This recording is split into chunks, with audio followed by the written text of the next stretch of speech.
Hello, good morning.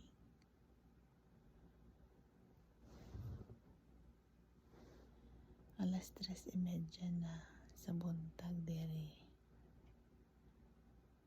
I work night shift and I'm off last night. So, even if I'm off, I cannot sleep during the night because my body clock, nag-in-English naman ko, kaya ang akong body clock is at work.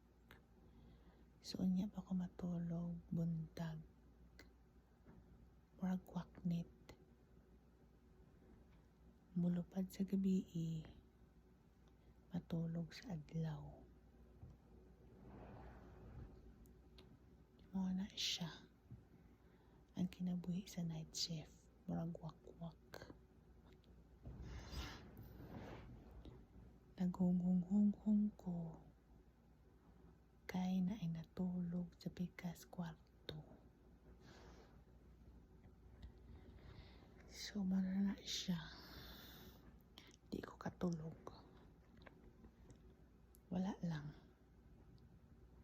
Good morning. Mura na ko hubog. Di lang ang eyebags ang hubag. Pati ilong hubag.